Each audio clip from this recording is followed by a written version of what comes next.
Hey guys, this is Kevin Cam from Precision Powerlifting Systems. I'm joined by the one and only Jay Birdie, who is literally shoveling Chipotle down her pie hole as we speak. If you guys remember from an earlier video, you could hear her chomping away on chips. We'll see if the microphone actually helps that problem that we've had in the past. So I wanted to talk today. So I've mentioned max effort lifts quite a few times in a bunch of different videos, but I kind of want to discuss how to put them together in an overall program.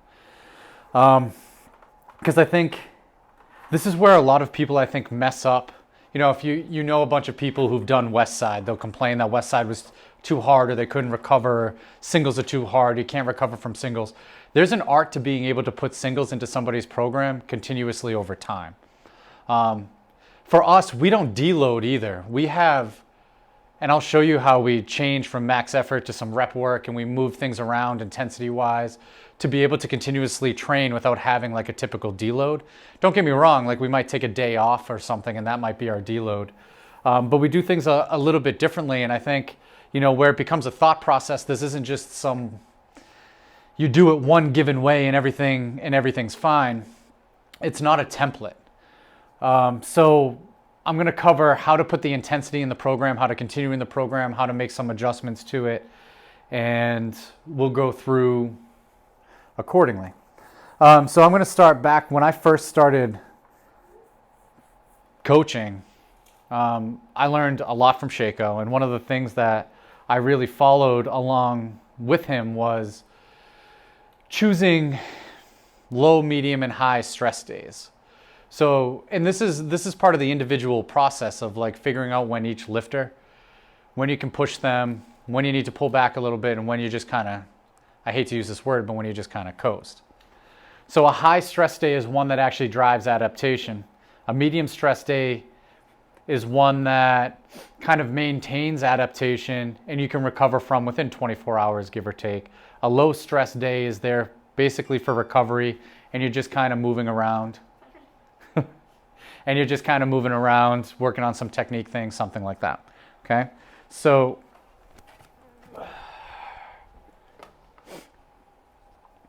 what I would do back in the early days. So if we put across the top, this is going to be days, and then weeks will be here. Okay? So if we go 1, 2, 3, 4, days 1. Yeah, let's put that a little higher. Days 1, 2, 3, 4. So let's say we have a lifter who trains 4 days per week. We're going to do a month that's 4 weeks long. This is just the easiest way to do it, okay? So what the coach needs to do is kind of like figure out where the coach wants the high stress days, the medium stress days, and the low stress days. So I'm going to put forth together a month, and then I'm going to go over some scenarios on how these stress days need to change, and then I'll start bringing it into how we actually do things. So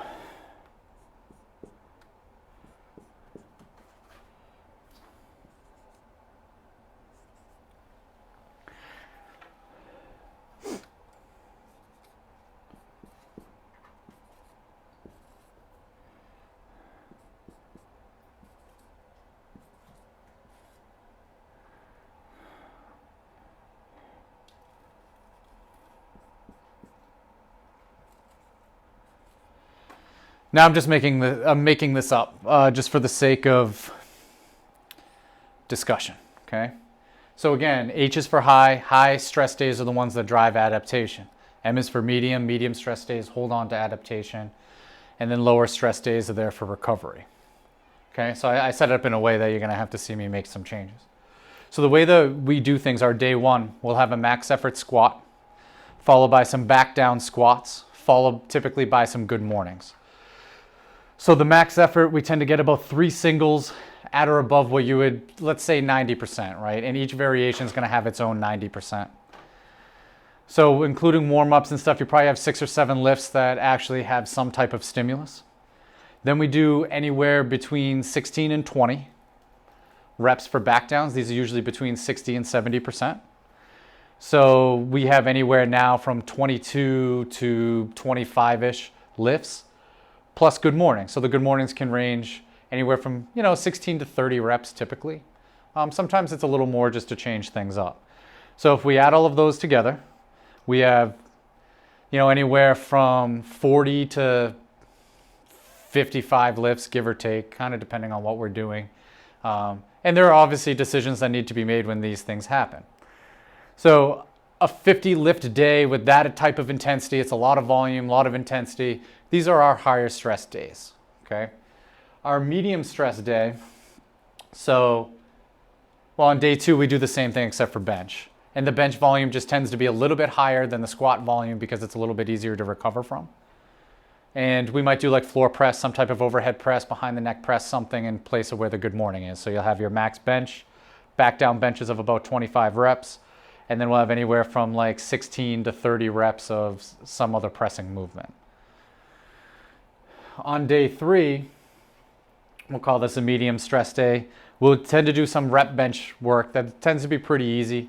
Your last set RP, you're probably looking at like a 7-ish, anywhere between a 6 and an 8, let's put it that way.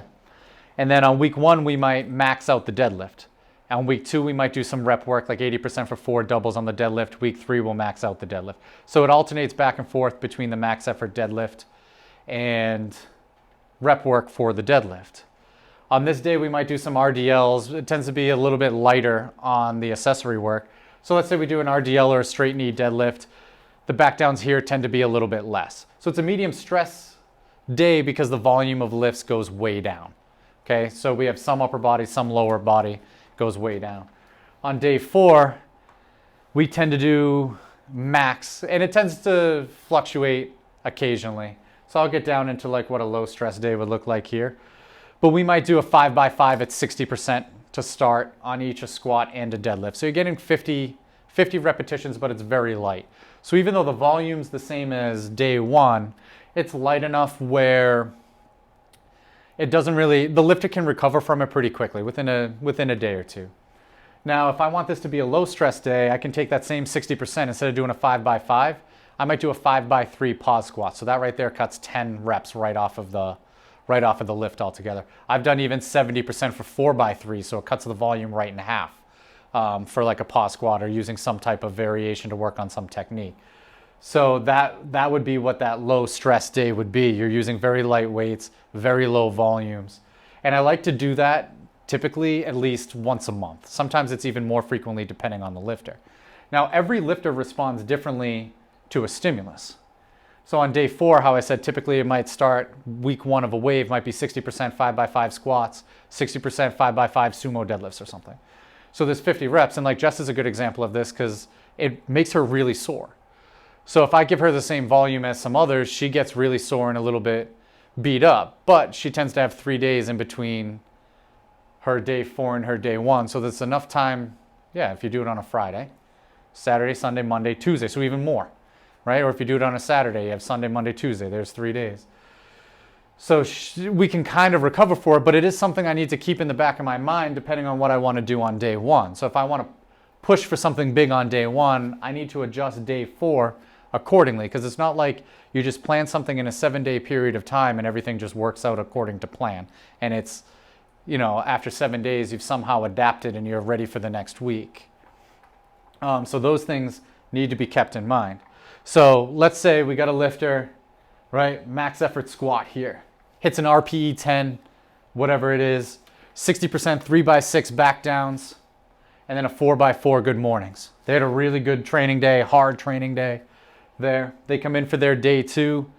They hit a max effort bench press, 60% for a 4x6 on back downs. And these back downs are very easy. They're usually like, when the lifters are putting their RPE scores, it's usually sub 6. And most will complain that the toughest part is being, mentally into it and paying attention. So it's more of a, because at a meet, after you hit a max effort single, that third attempt, you got to get ready to bench. So it's more of a mental focus training. And also you need reps for technique. And that fatigue from that max effort lift makes that 60% a little bit harder. And you're tired, mental focus is down. So it stresses you to focus more and have to work harder for that good technique. So one of the things that we did, and this was with Daniel, is I had him do a typing test in between max effort lifts just to see how mental fatigue would affect performance. We did this for, I think, 4 weeks, Then we took the typing test away and he hit like a 35-pound PR. So you can make lighter weights much heavier by having that fatigue put on top of it. And then good mornings, we're just working. Everybody needs more low back and hips. And for me, there's this hierarchy of things that are most important. And we'll get into like some of those adjustments. But obviously your comp lifts for heavy singles are the most specific. And then we have our special exercises. So the variations within the lifts for a max single are as close to specific as possible. Then you get into maybe doubles and triples of your comp lifts are pretty specific. And then after that, we got our, our good mornings, our incline, overhead pressing, floor pressing, stuff like that. And then at the bottom, we have bodybuilding stuff. So let's say I have a lifter come in, they hit their max effort lift, it's a hard 10, and they're just feeling banged up from training. They're tired, they're beat up. We have options here. We can skip the back downs and just do bodybuilding stuff on that day. And that would take that high stress day. And I would still call it a medium stress day if they're maxing out. And I'll explain how I would make it a low stress day otherwise. So let's say they hit their heavy single and then we're just like no back downs, no good mornings, just hit some bodybuilding stuff. We could change that to a medium stress day that way. Let's say they get through the first two, right? Hard squat, their back downs and like their lower back's just a little sore and good mornings don't feel like a good idea. We can do some reverse hypers or some other like bodybuilding, GHRs, stuff like that in place of that. There are times where you'll have a lifter come in and maybe we'll talk about this. We'll talk about this in a few minutes, okay? So then we move on. They do the same thing for bench. And then day 3, got some easy bench, followed by a deadlift single, some light RDLs. Okay, there's your medium stress day. Day 4, they do 50 reps, but it makes them sore as shit. They're a little, and with the relationship with them, you're like, hey, what's going on? Jay Birdie just started her own business or whatever, right? So maybe the stress of her business, by the end of the week, it just catches up to her and she's a little run down or something, a little bit sore. So knowing that, I might choose to come in and start day 1 a little bit lighter to make day 4 a little bit easier to do so that she can recover from it. We'll see how recovery goes and then we make the adjustment going into the neek week. So on that day 2 of week 2, I might choose to do 80% for a 4x2 of day 1, week 1's max effort lift. So just hit a 243 high bar wide stand squat. So we would do 80% for a 4x2 here. Now based off of her recovery, so normally I would come back, we would wave up the back down. So I might do, instead of 60% for 3x6, like we did week 1, day 1, I might do 65% for a 3x5, sometimes a 4x5, depending on where I want to put the volume. So 80% for 4 doubles is very easy.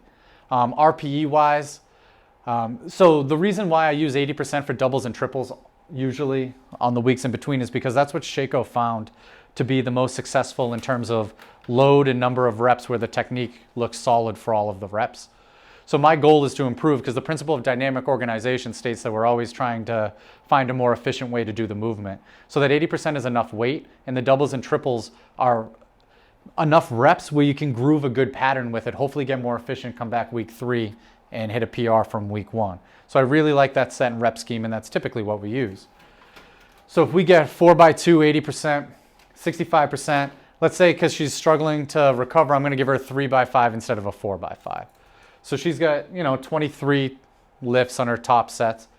And the good mornings, 4x4, I typically leave that the same. So they either repeat it, add 5 pounds, but it stays the same. So it's not going to have the same level of stimulus as it did on week 1. So you kind of get this deload from having the same thing put in front of you week after week. So, the law of accommodation states that, there is this point of diminishing returns. The stimulus is more stressful the first time you see it, has its greatest adaptation the first time you see it, and the longer it stays in, the less that happens. And at some point it can roll backwards, but in a 3-week wave, that tends to not happen because you can change something very small to make sure it doesn't. And even here, so let's say she's really struggling to recover, I could give her just the 80% at 4x2, and then just some reverse hypers and some hamstring work and some other things. Like you can use, so I use like the Westside guys, they're lifting so much absolute weight on their max effort work that doing back downs in the lifts is probably a bad idea in terms of their recovery. So they end up going to the next best thing for them. Nothing's not better than doing the bodybuilding stuff in that sense. So it's a program that allows them to get enough stimulus and also recover from that stimulus. So you got to take, the athlete themselves, their life outside of the gym, their recovery capabilities. There's so much that goes into it that the coach needs to take into consideration. So usually the bench people recover from a lot easier, so you can tend to have more high stress days on the bench press. So come in day 2, we try to chip what we did on week 1, and I do the same thing. So now 65%, instead of a 4x6 here, we do a 65% 5x5 here. So we're going up 5%, it's one extra rep, but it's about the same. And then we might, floor press, overhead press, whatever we're doing. And then we come in here, so now we'll get some bench rep work and some deadlift rep work. And a lot of times with the deadlift rep work, I kind of just end it there. I don't have them do the accessory afterwards. It kind of, again, it depends on the lifter, how they feel and what choices they need to make. 80% of 4x2 of a deadlift, especially on a variation, is pretty light. And then, so day 4, so on week 1, if Jess put RPE 8 on each one or higher, I would run the same numbers again, for the same reason that I was just talking about. It won't be as hard to recover from the second time around. So let's say we kept this the exact same, 60% 5x5 for squat, 60% 5x5 for deadlifts, and now her RPE drops to a 7. Okay, now we're in, what that's letting me know is now she's recovering from the amount of stress we had. So if you look, when you go back over that wave, we had 2 high stress days in week 1. She struggled to recover from day 4. I was able to remove one of them here, only have the 1 high stress day on day 2, keep everything else the same at the end. She was able to recover from better. So it's not necessarily day to day. You got to look at the totality of the entire training program. So I don't want to avoid squatting heavy or having 2 high stress days in there because I do think they're important. That's what pushes adaptation, right? So I'll do the high stress day for squats, which tend to beat people up a lot more than the bench press. Typically, it's hard to improve 3 straight weeks. So we might throw something in the middle there where it's 80% for 4 doubles, but then I might do 70%. So now let's say that 65% 5x5 on the back downs, they put RPE 7. I might keep that 5x5 here and just add 5%. So now we'll do, instead of 65% for 5x5, 70% for 5x5. And they're doing the 80% 4x2 before it. So it's a lot of volume, and then their floor press or whatever. They will have a max effort deadlift here. Okay, so they'll have the bench rep work, max effort deadlift. We're trying to chip what we did on day 3. So that gives us 2 lower body max out sessions, which the coach still needs, even though this is probably a medium day, the coach needs to take what's happening into consideration. So with Jess as the example, that's where this low day might come in here. So that's where I might cut the volume in half and just use a pause squat or something like that. So we could do 70% 4x3 2-second pause squat. So I'm cutting the volume for squats in half.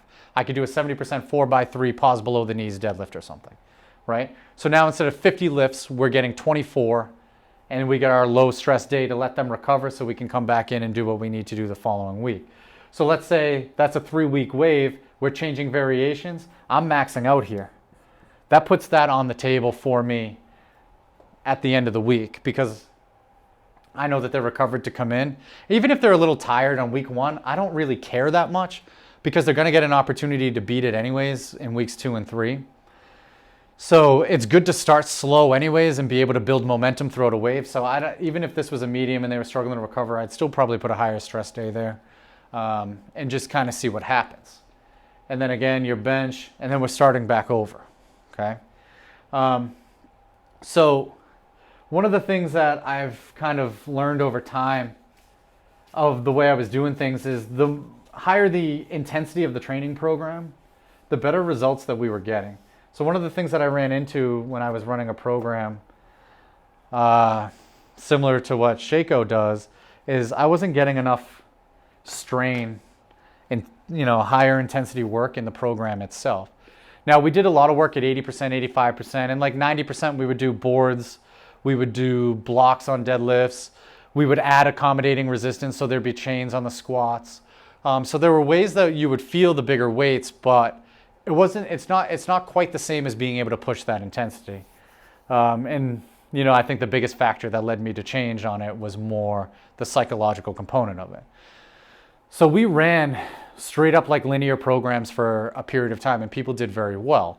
So these things can't just be forgotten, right? So like I said, we have that hierarchy of specificity. So there will be times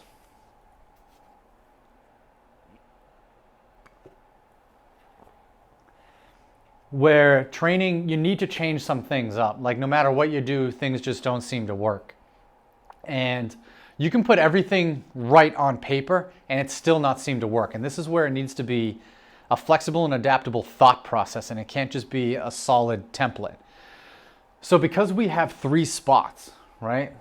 So let's say spot 1, right? We got high bar, wide stance, max effort. Spot 2, we got same thing, 60% of above, 3x6, good morning, 4x4. So let's say this is what a typical day 1, week 1 squat workout looks like, right? So let's say this lifter has been really struggling, right? Their progress just seems to have stalled. They're lacking a little bit of confidence. They're frustrated. And it just seems like no matter what we do, we're just kind of hitting less than we've hit before, hitting what we hit before, and we can't seem to break through that wall. And how long I'm willing to keep doing the same things, it depends on the person, because here's what every coach and every lifter needs to understand is fluctuations are normal. And it's not just day-to-day fluctuations. You're going to have week-to-week and month-to-month fluctuations. The longer you're in the sport, you're probably really only peaking and hitting big lifts 1 to 2 times a year. So you got to kind of be wary of where you want to pick and choose your spots for those things. I think what a lot of lifters need to understand is you need to just take what's there in a given day and just keep taking what's there in a given day and understand that these fluctuations, they happen. And I think people are just like, oh, this is just a bad day. But when it happens for a week or 2 weeks or 2 months, lifters start getting frustrated. And every single lifter that I've ever talked to, Yuri Belkin went 5 years without a PR in any one of the 3 lifts. I talked to Joe Cap on the podcast a couple weeks ago, and he talked about not getting a PR in any of his lifts for 3 years. Kudama, the bench specialist in Japan, same thing. There was years when he didn't add any weight onto his bench press. So, every single lifter goes through this, and they go through it for years. It's not, so I think lifters have a tendency to allow these fluctuations to dictate their frustration, their training attitude, and it becomes a vicious cycle, because now once that attitude gets negative, it works against you. Like I did a video on the first chapter of super training. We talked about attention, focus, tolerance of pain, like all of these psychological aspects that go into affecting performance. And now you're in this cycle, things aren't going well, your frustration sets in, which further makes things not go well. Like during that process, you need to stay as positive as possible. But there will get to be a point where I feel it's necessary to change the programming a little bit.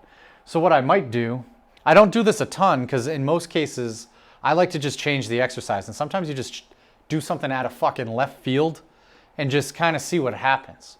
And sometimes you'll get lucky to be able to build something up, and all of a sudden, boom, they have one good day and it spirals into a couple more. But what we can do is, I'm never going to remove singles from our program, and I think heavy singles are really important. I think we need to challenge ourselves and compete with ourselves. That is really important. And I think even in terms of building technique with heavy singles is much more efficient than trying to do it for reps. But it doesn't mean that's the only way. Like, we need to be flexible and adaptable in our thought process. So let's say this lifter's really struggling with singles. What I can do is I take that max effort out, I take that stress of it out, and let's say I tell him to hit an RPE 9. Now, one thing I want to talk about, I don't use RPEs for programming a lot.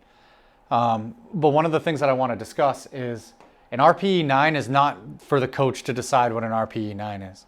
You can't tell somebody what their perceived effort is. You're not them. So their effort is not wrong. What that can tell the coach, though, is you know, if a lifter, let's say they do this, they say it's a 9, but you're looking at you like, man, they could have easily hit that for a triple, if not more. What that would tell me as a coach is mentally we have some things to work on. And that's probably the lack of confidence. It could be a number of things there. Okay, but that's a conversation. That's something that we need to keep in mind to really try to push. And then what I would do here, I probably wouldn't do 3 sets of 6 on that, just because it's a lot of reps and I don't like doing a ton of reps. But I might do, so same variation, times, you know, let's say 4 RPE 9 to 10. So what I might have them do here is really push a set of 4 to almost a max. And I'll have them do this for like, you know, 1 to 2 sets, depending on how they feel, okay?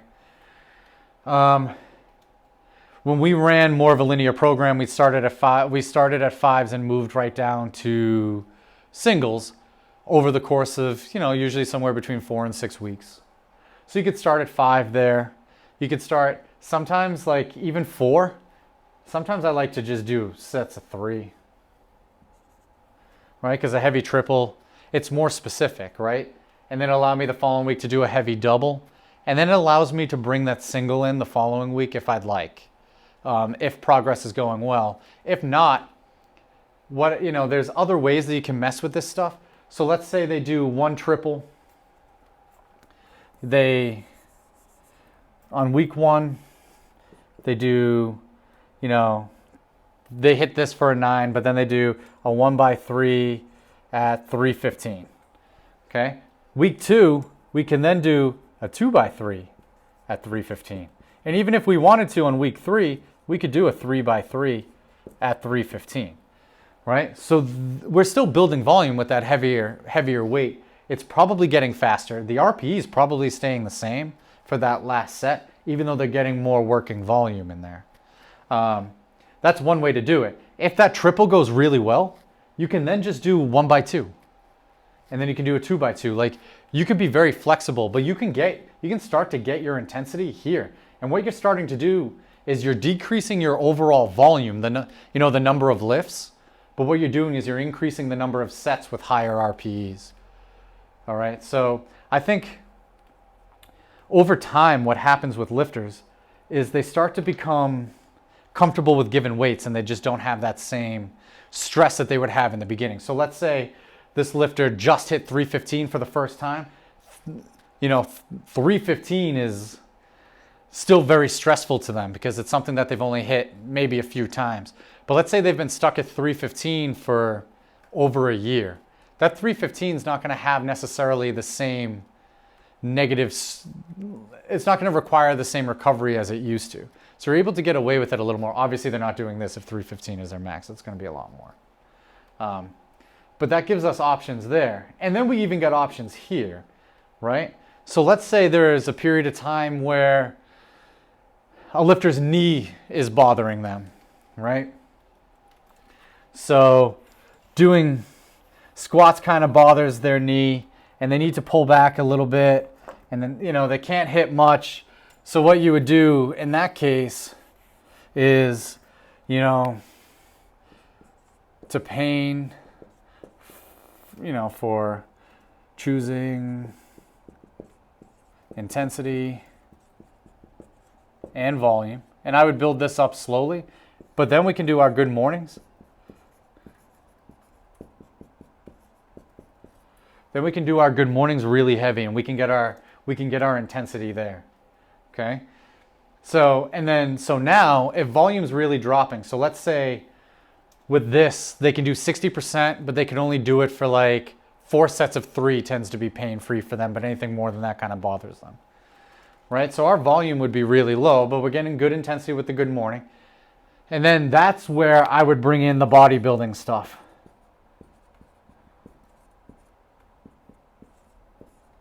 For high volume. Okay? So I know I talk poorly about accessories in a lot of cases because I don't think they have a lot of carryover.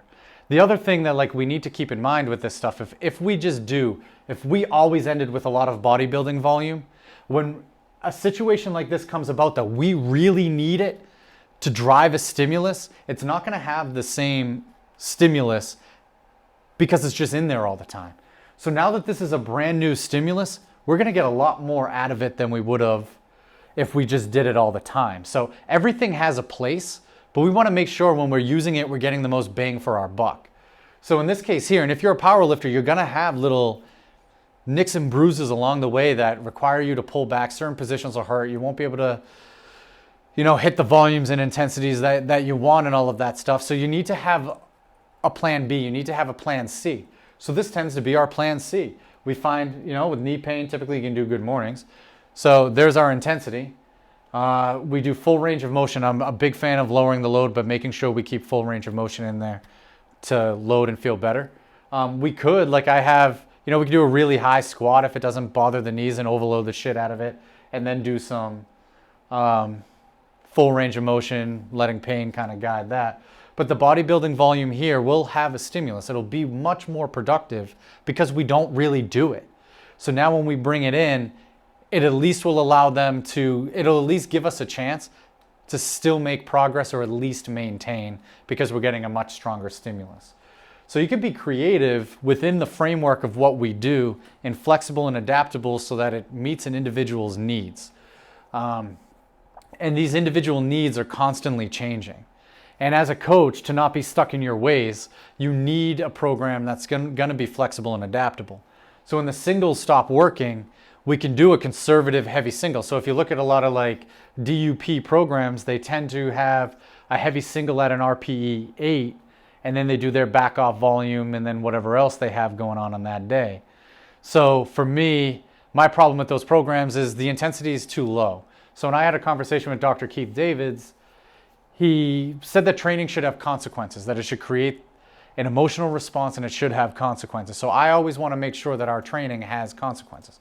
Now, don't get me wrong, like your day 4s are pretty easy. You're just going through the motions. It's volume, it's repetition, it's practicing that technical efficiency. But I want to make sure we're doing something that creates a little bit of an emotional response, that allows them to strain, that allows them to still focus on the sport in which we're doing. And in most cases, now don't get me wrong, there are times where you might have to pull back from intensity altogether. So there's been times where I've literally just told somebody, hey, for a week, just do some bro shit, and we'll come back the following week and we'll regroup. And when we regroup, I'll tend to start slower, and then we'll bring it back together. But I don't like to deload. I think anytime we have to take like a week off, or even just a week of doing very low volumes and low intensities, to me, it just seems like there's better use of our time if we're just more flexible and adaptable within our given thought process, right? So even, I think a lot of times, if you get stuck in a certain framework and a lifter has knee pain, you're just gonna back way off. And you're not gonna find a way to get that intensity, to still get that training stimulus and training adaptation over that period of time. You just back off when it feels better. You push, it hurts again, you back off. So it's this constant up and down, where if you're creative enough within your programs, you can find ways to get the intensity necessary to still drive some progress. And you just need to keep in mind that hierarchy of specificity so that we don't really lose too much sight of where we're trying to go with things. But it is an art process. So even within the max effort lifts themselves, so I think when a lot of people run Westside, they say, oh, they get hurt or heavy singles are too tiring, and they can be. But you even need to manipulate those heavy singles to fit the needs of the lifter at the given time, because certain exercises are going to be harder to recover from others. So when we look at the squat, that bottom position of the squat is going to be obviously where the strain happens. So I call it the oh shit zone. You hit the hole, and as you start to come up those first couple inches, that's what really sucks in the lift. So the more weight that you have in those positions, the harder it is going to be to recover from. Absolute loads have a tendency to beat up lifters quite a bit too. I'm not sure why. So there are ways that you can control those loads, and you can control those loads at given positions to allow the lifter to recover better. So for example, on a squat, so I had a lifter, she's a 72 kilo lifter, squats around 370. we did a wave of straight bar box squats. She hit 360 on a box squat on week 3. So we're getting really close to 100% of 1RM. Now this lifter tends to, if she pushes too hard, does get some hip pain that can linger. So what I wanted to do is I wanted to make sure I deload the positions that tend to beat her up a little bit, but I still want to get a training adaptation. I still want that stimulus to be strong enough to get a training adaptation. So I just gave her something she really sucks at. So we kept the box squat, but I gave her a safety squat bar, and then I put bands on it. So the bands are gonna require lower weight, so lower absolute loads, and these loads are lower in the hole where it's gonna be hardest on the hips. But at the top it's overloaded, forces her to strain through it. Safety squat bar really forces her to stay upright. So and the heavier loads, it's maximal, right? It's still max effort because these lifts that she's doing are RPE 10s. She's straining off the box. It's really hard. So it's just a variation though that in the hole, her best on week 3 was 260. So you're talking it's probably around 290 to 300 pounds coming off that box. So we've deloaded about 60 to 70 pounds in that bottom position. That's about, of a 300 pound squat, 60 pounds would be 20%. And squatting 370, the percentage is even higher. So it's a big drop of weight in those positions that are much more difficult. On the deadlifts, we can choose to pull off blocks and you can still overload it. Like pulling off of blocks doesn't tend to beat the lifters up so much. You can also space out the max effort lifts of the deadlifts. Maybe only pull heavy once every 3 weeks for a wave.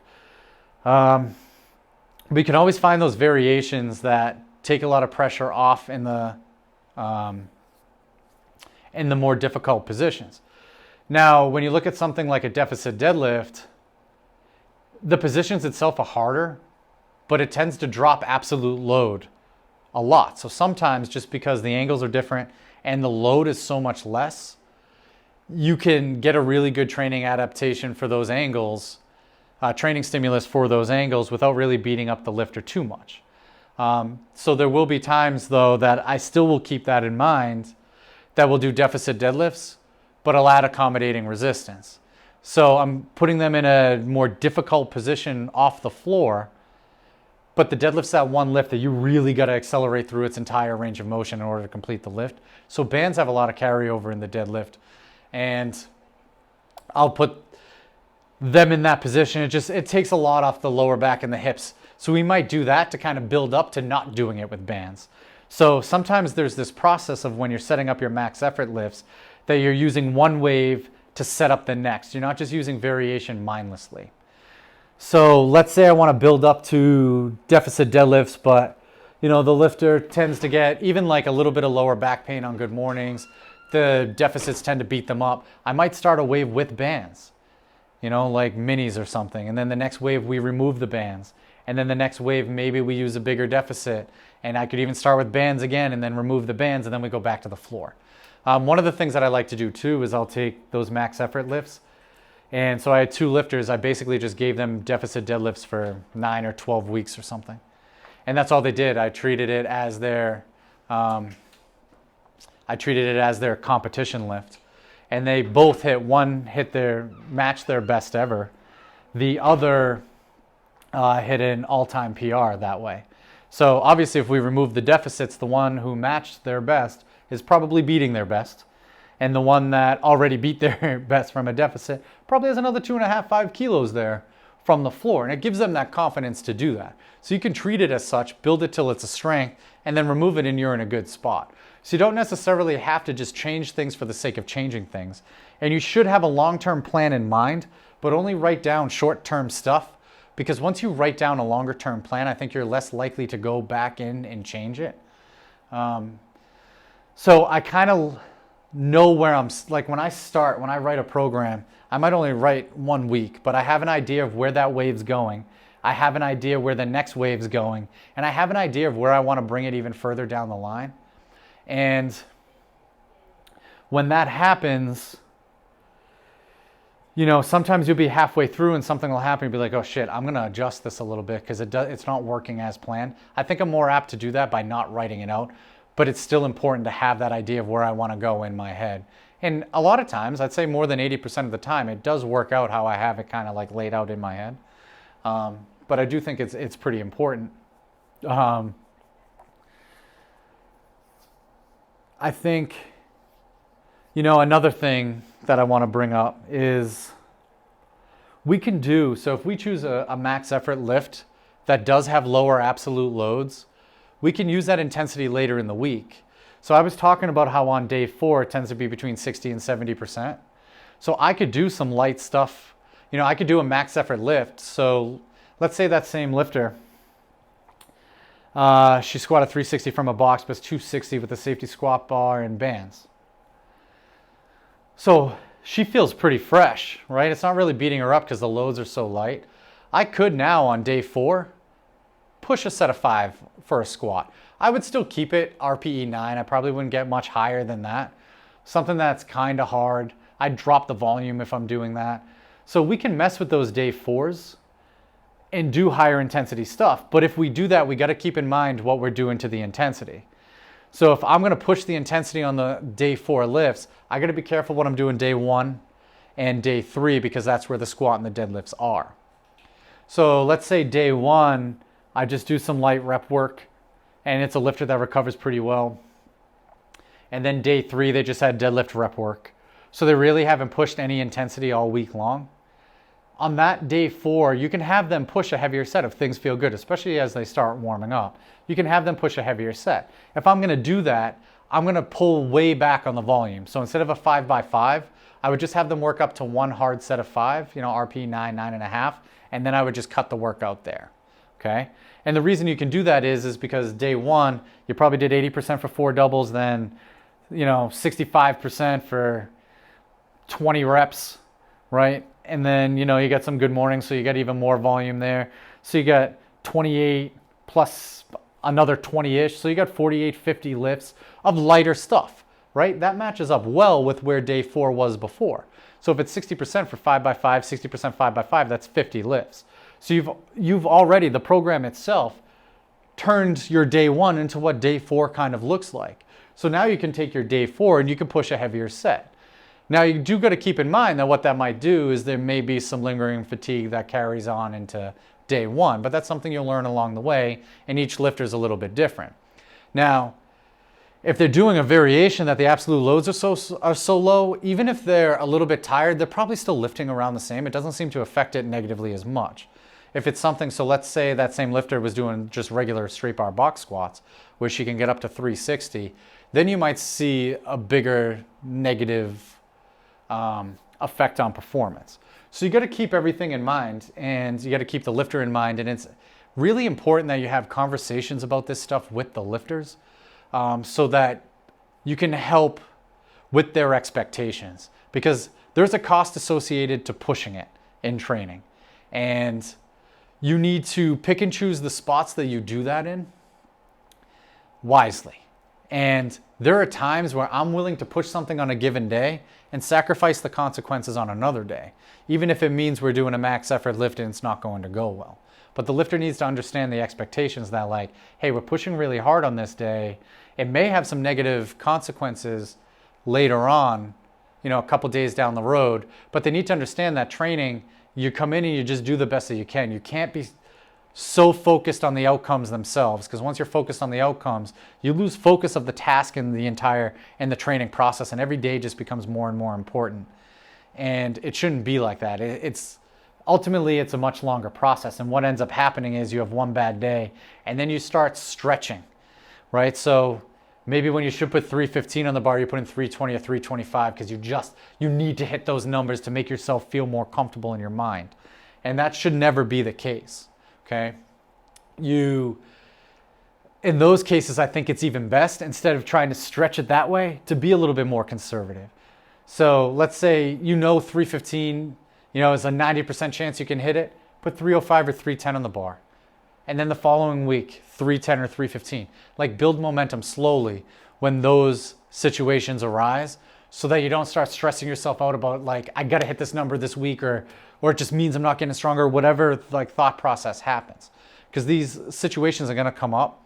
You can't be focused on the outcomes. You got to be focused on the actual process, right? So you got to stay focused. You got to stay positive. You got to keep your energy high, your effort high. You got to do the best you can to keep confidence high and just keep attacking your training, because eventually you'll come out of it. John Flagg went 3 years without a squat PR, and his best squat and knee wraps was 705. Last week we hit 755. So even though nothing happened in 3 years, now all of a sudden your squats went up 50 pounds in 3 years, which is a lot for somebody lifting that much weight. So, you just got to stay positive, because once you get that stride, and that's what you saw with him. He had a PR in this variation, then he had a PR in this variation. He started to gain momentum. And once I felt that momentum was there and the numbers were big enough, I brought in a competition style squat just to see what it would look like, because I knew he could. 710 pounds was absolutely no doubt that he was going to hit that. I had assumed he would get at least, I think his best equipped squat was like 735. I figured he would get that without the actual equipment on, just the knee wraps. And he was able to even beat that by 20 pounds. So when you pick and choose your spots to show that progress is happening, and sometimes it doesn't work out that way. Sometimes you can do everything right, and all the stars seem to be aligning, but it just doesn't work out in your favor. And that happens sometimes. But again, you need to be accountable, have the right attitude, have the right confidence, make the training adjustments that you need to make, because I do think sometimes even just tweaking some training in some ways just kind of gets you focused a little bit differently, and you can enjoy training again. And there's some positive things that happen there, whether it's the program or not, because you can argue one way or the other that like, yeah, singles are the best. And I won't disagree that singles are the best. I 100% think that they are, but there are times we just have to do some other things. And whether it's desensitizing them from the actual stimulus that we were using more primarily, or if it's, the stimulus just becomes so different that it just drives change a little bit different, whatever it may be, it tends to work. And you just can't be just so stuck in one given way that when you run into these situations, you're just banging your head up against the wall. Philip Tetlock did a study about experts and their ability to predict things. It was mostly political in nature, and this was done over a longer period of time. And what he determined were there were two kinds of thinkers. So you have hedgehogs and you have foxes. So hedgehogs, when they run into information that might be counter to theirs, or they run into a situation where they may be wrong or some type of issue comes up, they kind of dig in and just keep doing what they were doing and hope to come out the other end. Where foxes tend to be more agile thinkers. So they'll take in more information, think about it for a minute, and make any necessary changes that they need to make. So when we're dealing with complex systems like biology, you need to be an agile thinker. So you need to be able to settle things down. When things are going well, it's very easy to write a program. Because one, the lifter has confidence, they have momentum, they're focused, they're probably enjoying training because they're hitting PRs. So you don't really have to deal with much. You just put something down on paper, and typically in those situations, it probably doesn't even matter what you put down on paper because it's going to work. It's when they run into a situation, and this is different for every individual because every individual perceives a lack of progress at a different spot. I've had some lifters like literally complain after a couple of weeks that they didn't hit a PR. And I've had others that don't say anything after a couple of years.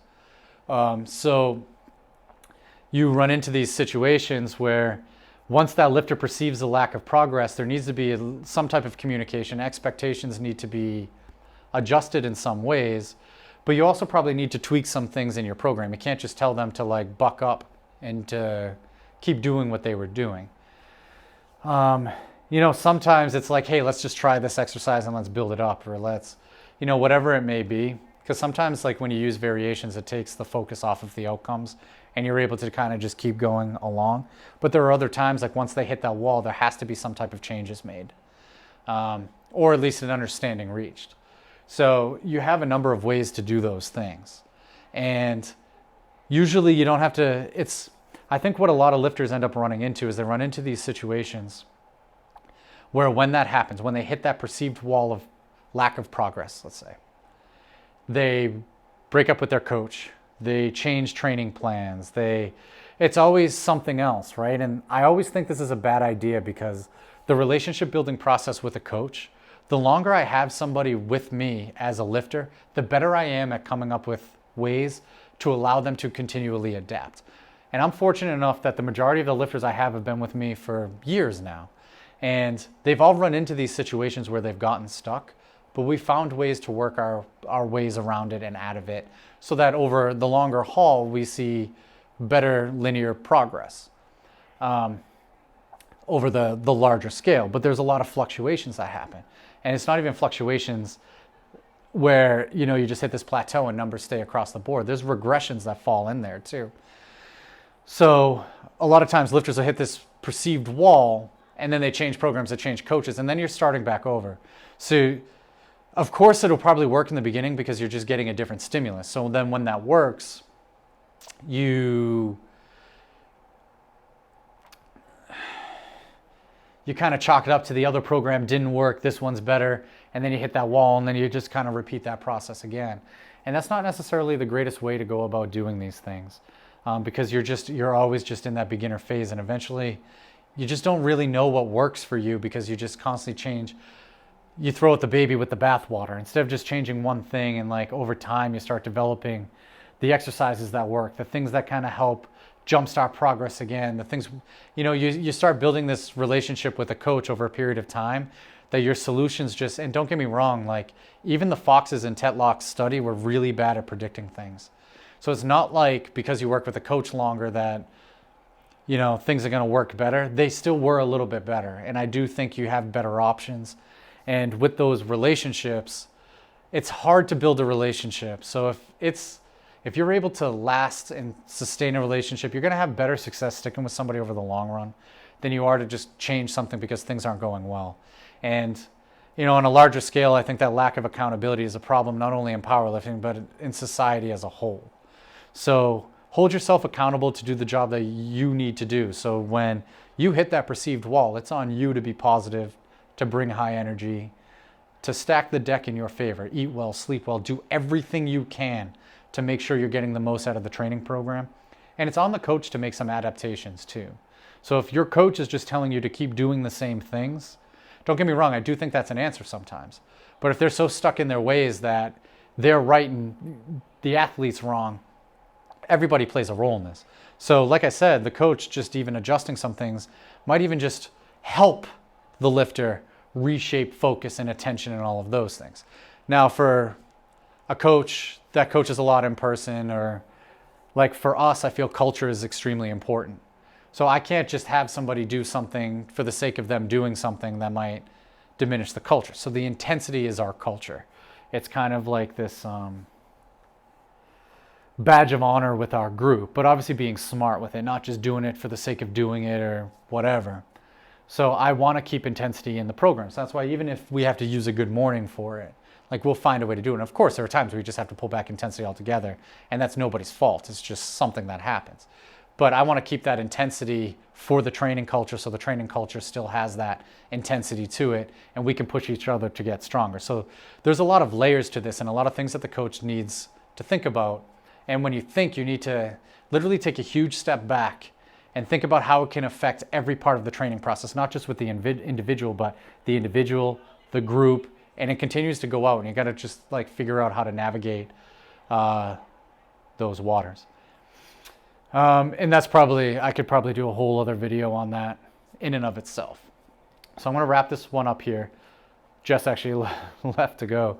She had a meeting. So she has no questions. But you can follow me on Instagram. It's KWCan, our team, Precision Powerlifting Systems.